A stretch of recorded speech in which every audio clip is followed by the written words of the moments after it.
Adrian Turner vit à Brighton. Ce photographe de 68 ans est un Européen convaincu.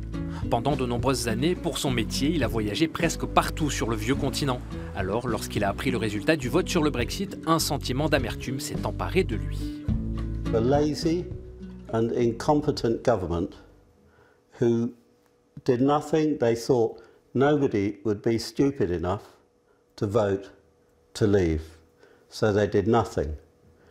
And on the other hand, the other people, they made very strong advertising campaigns, big letters, big headlines, big posters, all lies, and people were stupid enough to vote to leave. They've taken away my right to live and work in whichever country I want in Europe. And they've taken it away from my children, my grandchildren. Depuis 13 ans, Adrian vit une semaine par mois en France, à La Chapelle-sur-Dun, près de Dieppe. Il voyage avec la ligne Transmanche entre Newhaven et la ville aux 4 ports.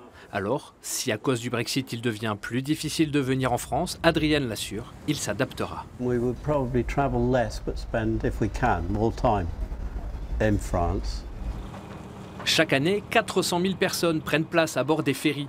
Selon les associations d'usagers, le Brexit ne changera pas grand-chose pour elles. L'Angleterre ne faisait pas partie des accords de Schengen, donc il y avait déjà une douane, donc ça va, a priori, pour les passagers, ça ne devrait pas trop compliquer les choses. Et c'est peut-être une chance du Brexit, c'est justement que les politiques, les associations vont être obligées de se resserrer du fait qu'il pourrait y avoir un éloignement du fait de la sortie de l'Europe. Le 29 mars 2019 est annoncé comme la date officielle du Brexit. D'ici là, Adrian arborera fièrement ce badge pour dire à ses amis français et anglais qu'il ne veut pas quitter l'Europe.